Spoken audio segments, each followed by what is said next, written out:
우리 오늘은 로마서 3장을 같이 읽으려고 합니다.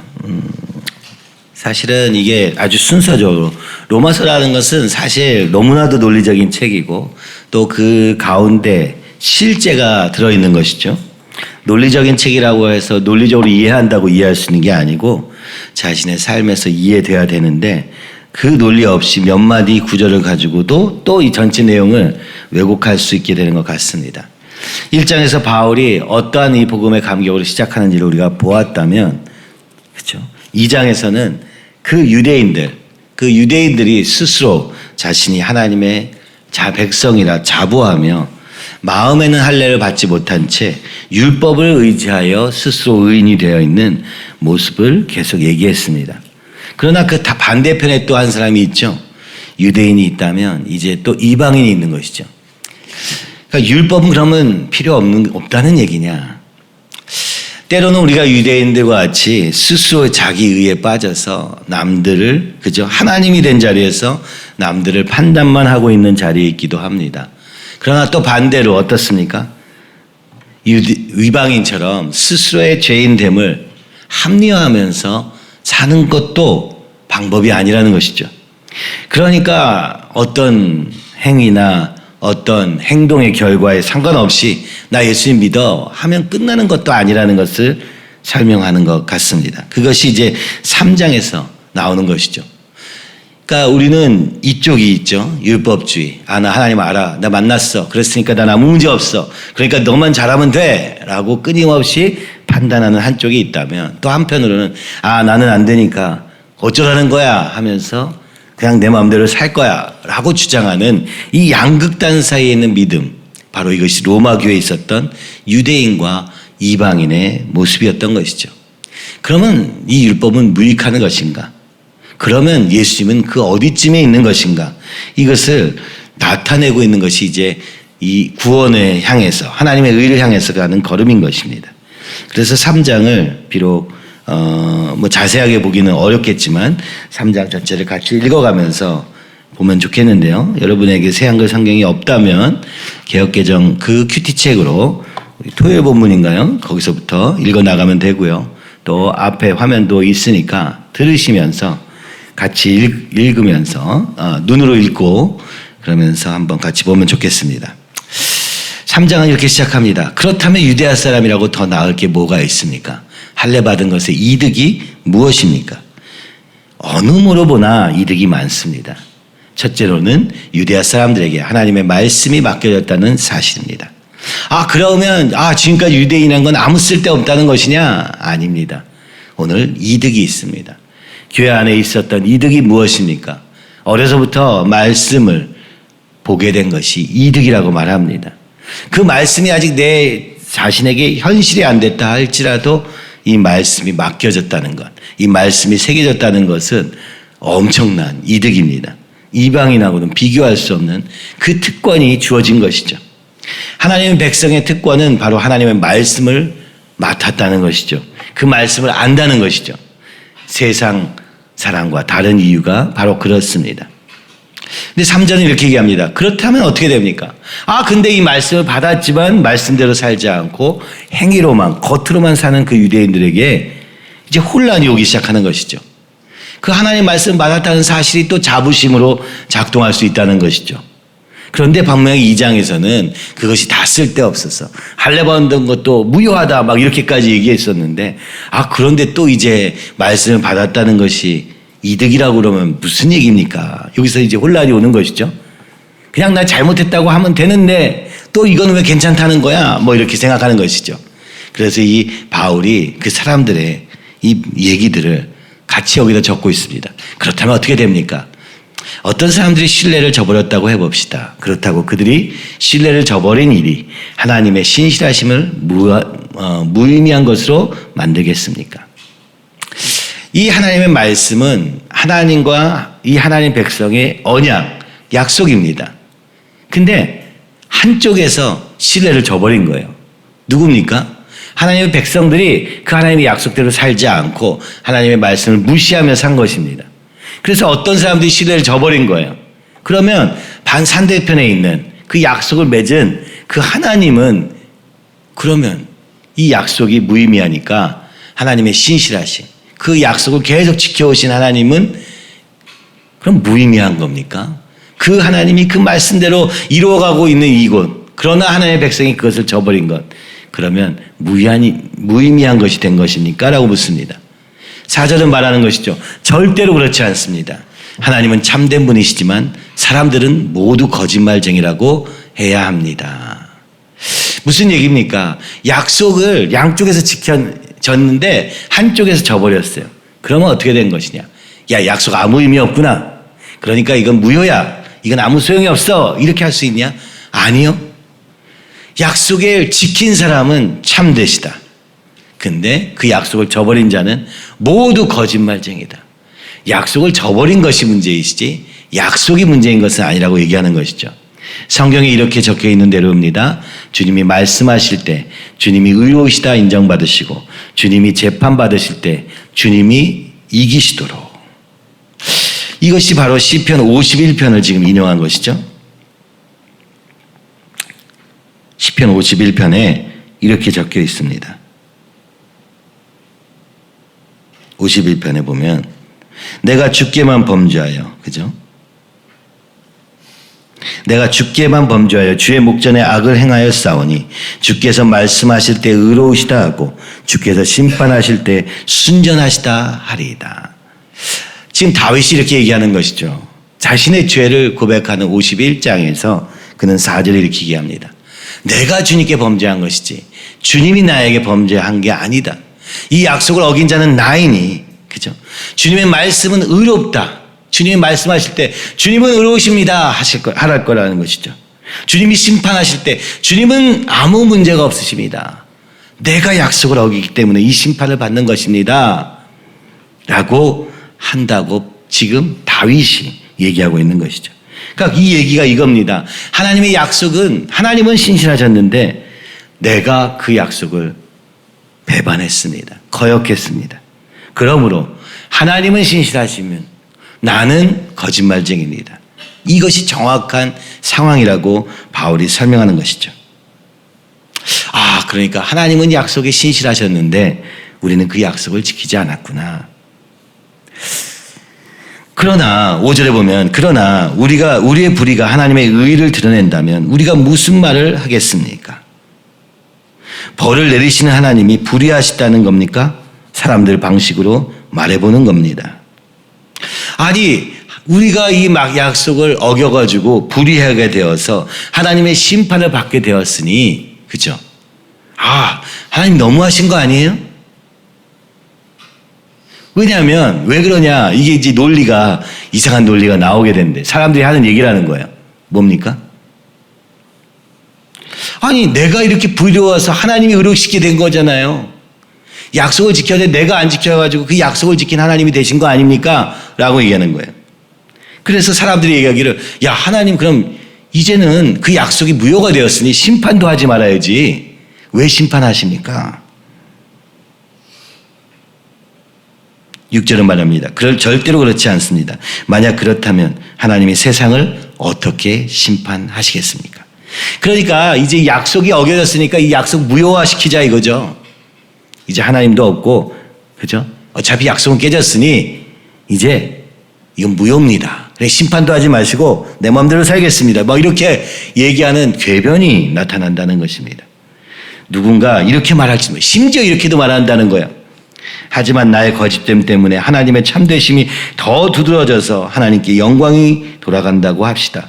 그렇다면 왜 나도 여전히 죄인으로 판결을 받아야 합니까? 무슨 얘기예요?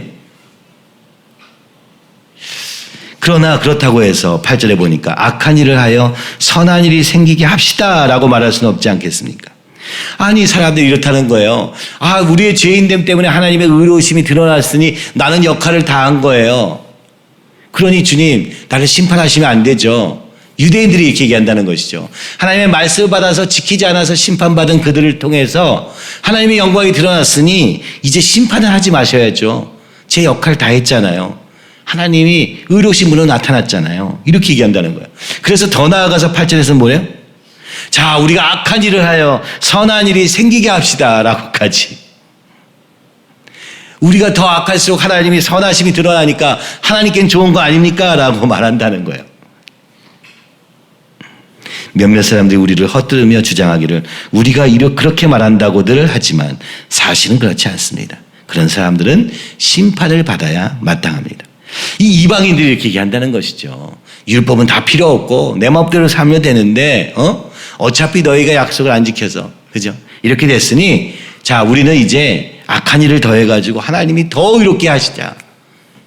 자기의 죄를 합리화를 이렇게까지 한다는 것이죠. 왜요? 유대인들이 실패했으니까 저 그래도 뭐 괜찮아 보이는 유대인들도 실패했는데 내가 어떻게 할 수 있겠어? 라고 말한다는 거예요. 그러니까 나는 내 마음대로 살 테니까 주님 의로워지세요 라고 한다는 것이죠. 그렇게 말하는 것이라고 유대인들이 또 바울에게 얘기하는 거예요. 네가 왜 율법을 자꾸 해야 하느냐? 왜 이렇게 살아야 된다라는 말을 못하게 하느냐? 너 이렇게 생각하는 거 아니야? 악을 행하자고 말하는 거 아니야? 악해도 괜찮다고 그 율법에 어기는 것도 괜찮다고 말하는 거 아니야? 라고 또 헐뜯는 거죠. 여러분 바울은 지금 이 중간쯤에 있는 것이죠. 그죠? 그들이 보기에는 나는 하나님의 백성이니 의로워 율법을 지켜야 돼. 절기를 지켜야 돼. 할례를 해야 돼. 이렇게 주장하는 이 유대인들과 이방인들 나는 그런 거 몰라. 나 예수님을 알면 돼. 각자의 주장이 세지다 보면 어떻게 됩니까? 혼란스러워진다고 얘기하는 것이고 그래서 바울은 유대인에게는 유대인에게 이방인에게는 이방인에게 어떻게 해야 될 바를 예수님 안에서 설명하고 있는데 그때마다 이 양쪽의 비방을 듣고 있다고 바울은 말합니다. 오늘도 우리 마찬가지인 것 같아요. 교회 안에서 믿음이 좋아 보이는 사람들에게 죄에 대한 얘기를 하면은 나는 그렇지 않아. 인정할 수 없어. 나는 의롭게 생활하고 율법도 다 지켰어. 근데 왜 나한테 뭐라고 그래? 화를 냅니다. 한편으로 자신이 스스로 죄인됨을 알고 내 삶이 전혀 그것이 이루어지지 않은 것을 아는 사람은 또 어떻게 합니까? 그럴 때 자, 거봐라. 다 안 되니까 우리는 다 안 되는 거야. 이 두 가지의 주장에 무엇이 문제인 것입니까? 우리가 모두를 하나님을 기준으로 생각하지 않고 나를 기준으로 생각해서 생기는 일입니다. 유대인은 유대인으로서 하나님을 계속 얘기하니까 이런 변명과 핑계가 생기고 이방인들은 자기 입장에서 또 하나님을 이해하려고 하는 것이죠. 하나님의 진리 앞에서 말씀 앞에서 생각하기보다는 내 방식대로 생각하는 것이죠. 그래서 어려운 것입니다. 그죠? 하나님이 주인 되시다. 하나님의 말씀대로 산다. 이런 얘기는 이 모든 것이 나하고 상관없이 우리는 비록 죄인일 뿐이라 할지라도 하나님이 오늘 그 말씀 앞에 살기로 결단하는 것이 믿음이라고 믿으면 그 하나님이 어떻게 보시는가?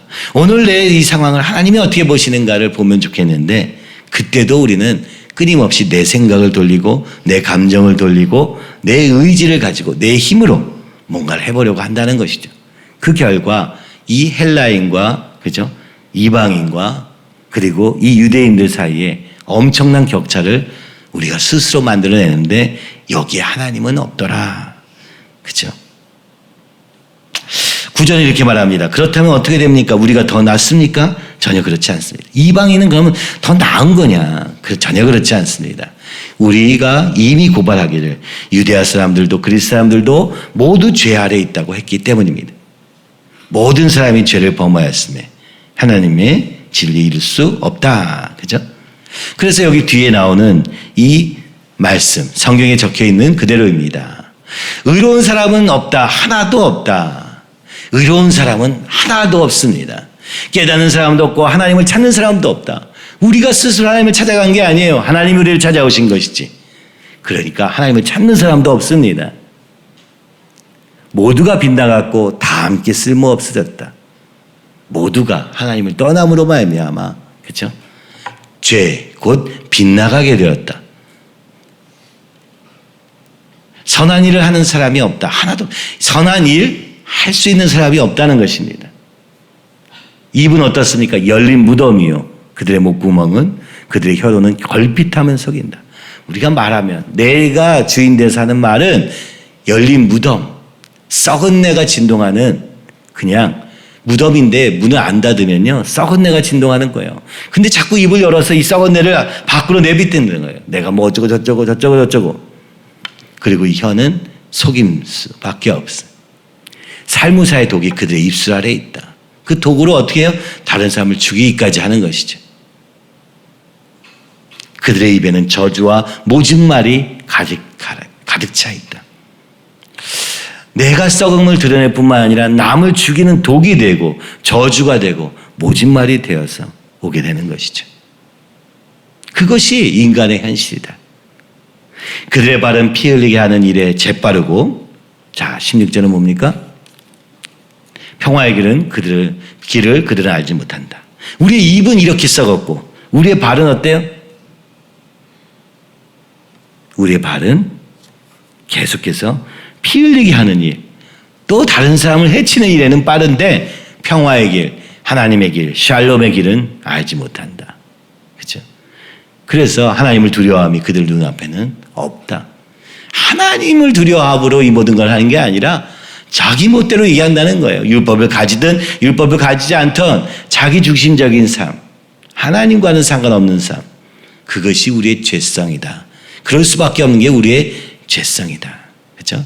그들이 가는 길에는 폐허와 비참. 그래서 길이, 그죠? 피를 흘리는 길이니까 어때요? 거기는 폐허와 비참함만 있는 것이죠. 평화의 길, 샬롬은 알지 못하고 두려움만 가득하게 되었다. 우리가 알다시피 율법에서 말하는 것은 무엇이든 율법의 테두리 안에 있는 사람들에게 일러주는 것입니다. 모든 입이 막혀버리고 온 세상이 하나님 앞에서 책임을 피할 수 없도록 하려는 것입니다.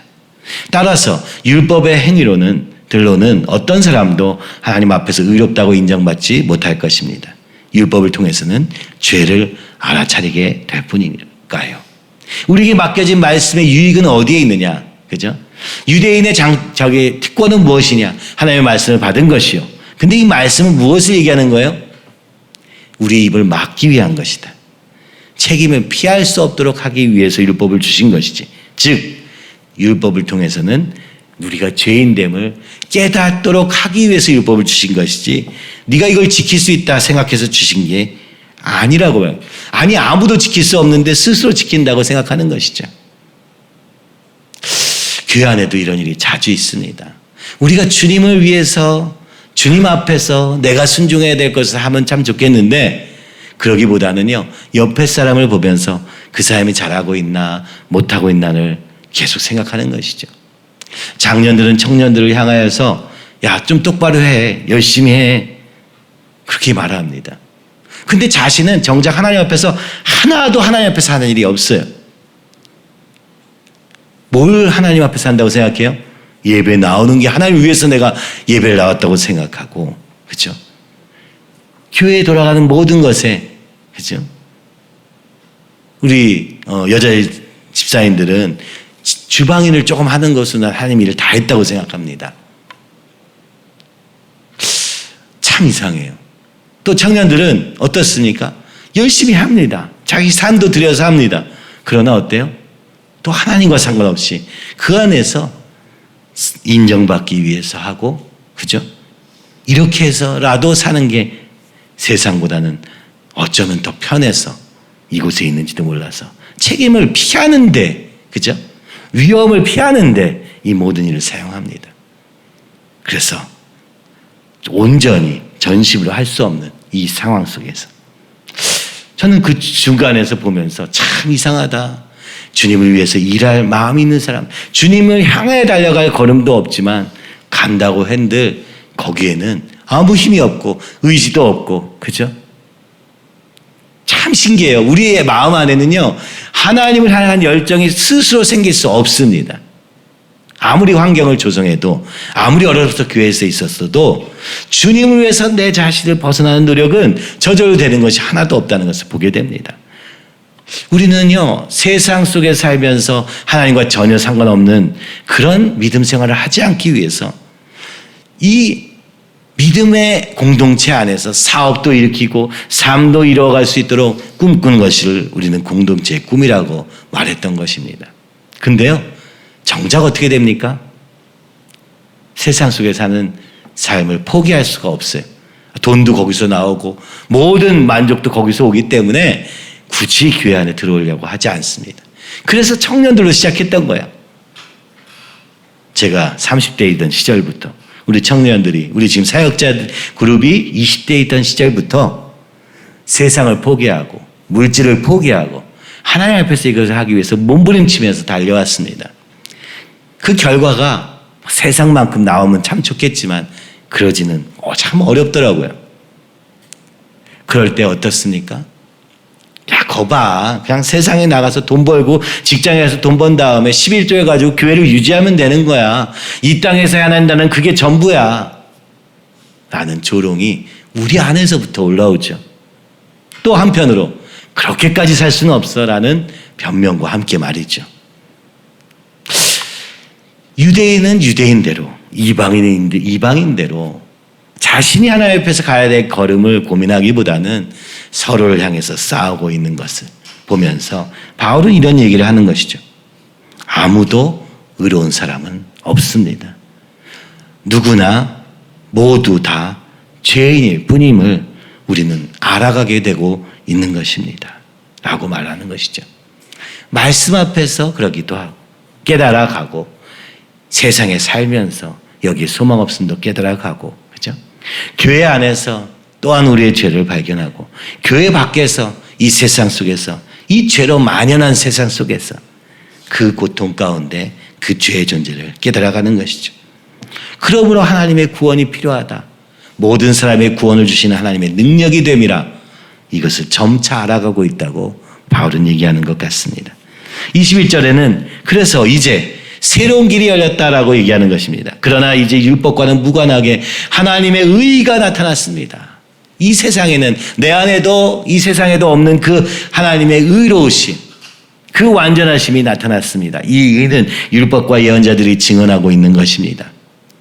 이 의는 어떻게 납니까? 예수 그리스도에 대한 믿음을 통해 생겨나는 하나님의 의가 있다는 거예요. 예수를 믿을 때만 우리 안에 하나님의 의가 생겨납니다. 의는 모든 믿는 사람에게 주어집니다. 그는 헬라인이거나 유대인이거나 상관없이 아무런 차별이 없으니까요. 다시 23절, 24절 다시 설명하는 거예요.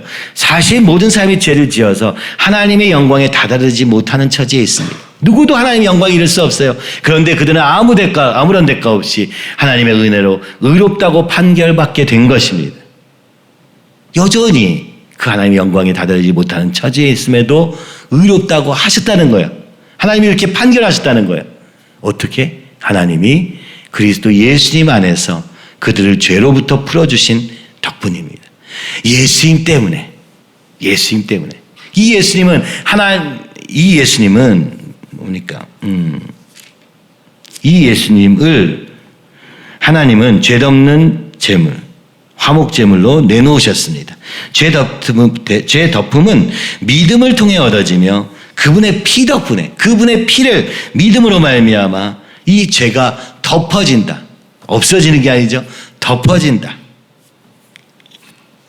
이미 저지른 죄들을 못 본 채 해주심으로써 하나님이 자신의 의를 나타내려 하신 것입니다. 믿음을 통해서 우리 안에 하나님의 의가 새롭게 생긴다는 것이죠. 이것을 위해서 못 본 척 해주신다. 예수님의 피 때문에 믿는 자들에게. 이것은 그러면서 얘기합니다. 하나님은 꾹 참고 계시다가 지금 이때에 자신의 의를 나타내셨습니다. 에덴 동산에서 쫓겨난 이후로 죄인이 된 우리에게, 그죠? 그 오랜 시간, 약 5,000년이라는 시간 동안에 기다리고 계셨다는 것입니다. 지금을 위해서 하나님의 의를 나타내지 않으시고 율법도 주셨지만 그것을 통해서 우리가 죄인됨을 깨닫는 이 시간이 수천 년이 걸렸다는 거예요. 아, 우리가 노력도 해보고 뭐 또 해보는데 안 되는구나. 이것을 경험케 한 것이 율법이라고 얘기하면서 지금 이때에 자신의 의를 나타내셨습니다. 이것은 자신도 의로우시고 예수님을 믿는 믿음에 기초한 사람도 의롭다고 인정하고자 하신 것입니다. 하나님이 얼마나 의로운 분이신지, 얼마나 사랑이 가득하셔서 우리를, 그죠? 그분의 거룩이 무엇인지, 그걸 누굴 통해서? 예수님을 통해서. 그리고 예수님을 믿는 사람도, 그죠? 그 믿음에 기초하여서 의롭다고 인정하시기 위해서 하신 그 하나님의 의가 지금 이때에 나타났습니다. 그렇다면 자랑거리가 어디에 있습니까? 아무데도 없습니다. 의롭다고 인정받는 것은 어떤 법으로 되는 것입니까? 행위들의 법으로입니까? 그게 아니라 믿음의 법으로입니다. 우리 생각에는 사람이 의롭다고 인정받는 것은 믿음으로이지 율법의 행위들하고는 관계가 없기 때문입니다. 표면을만 바라보는 우리로서는 율법의 행위들과 관련이 있을 거라고 생각하는 거예요. 오늘 우리의 삶의 모습과 우리의 인격의 모습과 관련이 있다고 생각합니다. 그러나 진짜 중요한 건 뭐예요? 믿음으로 달려가고 있는가 아니냐 이거죠. 우리의 중심에 하나님의 의가 우리 가운데 거하여 그 의를 향하여 달려가고 있느냐 아니냐가 중요하다는 것입니다. 믿음밖에는 없는 것이죠. 그렇지 않다면 하나님은 유대아 사람들만의 하나님이시라는 말입니까? 만약에 율법 때문이라면 유대인들만의 하나님이 되는 것이죠. 다른 민족의 사람들의 하나님이시도 하지 않습니까? 물론 다른 민족의 민족 사람들의 하나님이시기도 합니다. 그러면서 결론을 냅니다. 참으로 하나님은 한 분이십니다. 그러므로 하나님은 할례 받은 사람도 믿음으로, 할례 받지 않은 사람도 그 믿음을 근거로 의롭다고 인정해 주실 것입니다. 그렇다면 우리가 율법을 폐지해버리는 것입니까? 그 믿음을 통해서요? 이제 믿음이 있으니까 율법은 필요 없다. 절대로 그렇지 않습니다. 오히려 율법을 튼튼하게 세웁니다. 율법으로 주셨던 그저 하나님의 거룩의 기준이 믿음을 통해서 하나님의 의가 하나님이 의롭다 하심으로 또 우리 안에 그 하나님의 의로 말미암은 능력으로 그 보혈의 능력으로 말미암아 거룩한 삶에 이르도록 하게 해주신다. 그러니까 구약에서는 율법을 주셨는데 우리가 지킬 수 없었다면 이제 예수님을 아는 우리는 그 믿음으로 말미암아 율법을 튼튼하게 세울 수 있게 되었다. 이제 진짜 거룩한 삶으로의 가능성이 열린 것이니 이 모든 것이 믿음으로 말미암아 된 것이다. 여러분 이렇게 말씀하고 있는 것입니다. 여러분 예수님을 믿음으로 말미암아 예수님이 우리 삶의 전부임으로 말미암아 앞에서 얘기했던 것처럼 내가 유대인이냐 내가 헬라인이냐 내가 교회를 얼마나 다녔냐 내가 뭐 어떤 경험을 했느냐 이런 따위가 우리의 삶을 결정하는 것이 아니라 오늘 우리의 믿음으로 말미암아 그죠? 얼마나 내가 오늘 예수님을 의지하며 그 주님의 뜻에 전폭적으로 순종하기로 결단하며 그 능력도 우리에게 없지만 예수님이 계심으로 말미암아 주어지는 그 하나님의 의 이것이 바로 교회를 통해서 이루어지는 일인데 그렇죠? 그것이 보이지 않는다면 여러분이 교회가 되어서 스스로 만들어 가야 되겠죠. 오늘 이 긴 걸음을 우리도 지금 30년에 걸쳐서 걸어가고 있다고 보여집니다. 수천 년 동안 이루어진 일을 우리 인생에서 경험하고 있는 거죠. 다시 주님이 오늘 우리에게 얘기하시는 건 믿음으로 말미암아 살 것인가, 그죠? 예수 그리스도 그분이 우리의 주인 되어서 그 주님이 원하신 바대로 살 것인가? 아니면 그렇지 않은가 밖에는 없다는 것을 아주 강조해서 얘기하고 그래서 4장 내일부터 보게 될 4장에서는 그 예를 들려주는데 그게 바로 아브라함입니다. 믿음으로 의롭다 하심을 받은 사람. 근데 그는요 그래서 그 믿음으로 의롭다 하심을 받아서 하나님의 뜻대로 걸어갈 수 있었다고 얘기하는 것입니다. 믿음으로 의롭게 되었다 끝이 아니고요. 그렇게 된 사람은 반드시 하나님의 뜻을 향해서 달려갈 수밖에 없습니다. 그러니까 믿음이 행위로 야고보서 얘기했처럼 믿음이 행위로 나타나는 것은 너무 당연한 거예요. 행위만을 고치려고 한 유대인들은 실패할 수밖에 없지만 마음의 중심에서부터 믿음으로 말미암은 삶은 반드시 믿음에서 믿음으로 가는 거룩에서 거룩을 향해서 달려가는 걸음이 당연히 이루어진다고 말씀하고 있는 것이죠. 우리의 삶이 그렇지 않기 때문에 난 믿었어요. 그렇지만 나는 내 마음대로 살게요. 라는 게 가능하다고 생각하는 것은 오늘 이 로마서 3장에 나오는 유대인의 궤변이나 이방인의 궤변과 다를 바가 없습니다. 오늘 내가 주님을 향한 소원이 생기지 않는다면 내 안에 주님이 안 계신 것이지. 그렇죠? 주님이 계신데도 내가 이럴 수밖에 없는 한계나 뭐 붙잡은 것이 있을 수도 있습니다만 그렇죠? 그것이 분리될 수는 없는 것이죠. 믿음과 삶은 사실상 분리될 수 없고 그것은 삶의 모양으로만 나타나는 것이 아니기 때문에 오늘 우리가 이 걸어감을 걸어가면서 하나님이 이 교회 주신 그 삶의 그리고 그리시고 추구해온 그 삶의 모습을 그렇죠? 여러분 때문에 포기할 수는 없는 것입니다. 그래서 정말 사도행전 2장에 있는 것처럼 날마다 말씀 앞에서 살며 기도와 찬양으로 그리고 주님의 뜻을 향해서 달려가는 이 사도행전적 공동체, 복음을 전하기 위해서 달려가는 들을 지원하고 세워가며 우리의 모든 삶의 일거수일투족, 먹고 마시는 것, 일하는 것, 그 모든 것이 하나님의 영광을 위해서만 드려질 수 있도록 애쓰고 고민하고 노력하는 것. 그것은 방법에 대한 얘기가 아니라 오늘 주님이 이 교회에 주신 사명에 대한 이야기인 것입니다.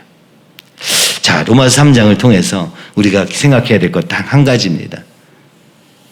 내 입장에서 좀 생각 좀 그만하고 내 상황 속에서 얘기하는 거 그만하고 하나님의 기준 앞에서 사는 것, 하나님의 말씀 앞에서 깨끗하게 반응하는 것, 이것이 바로 믿음의 삶입니다. 그것 외에는 다른 것은 없습니다. 그렇게 따라갈 때 우리의 삶이 점차 하나님이 기뻐하시는 모습으로 드러나게 될 것입니다.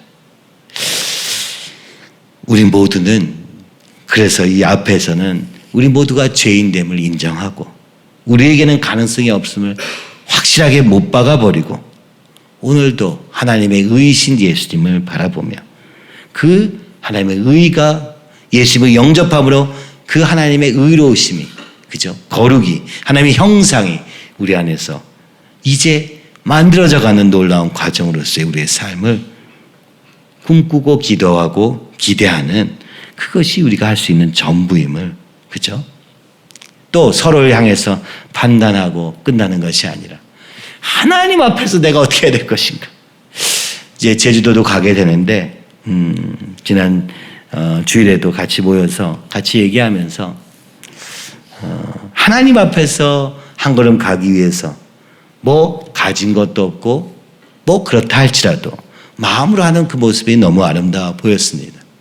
그러나 또 한편으로 부담과 책임감으로 이것을 어떻게든 잘 해내야 된다는 힘이 들어가는 모습도 보면서 얼마나 쓸데없는 일인가.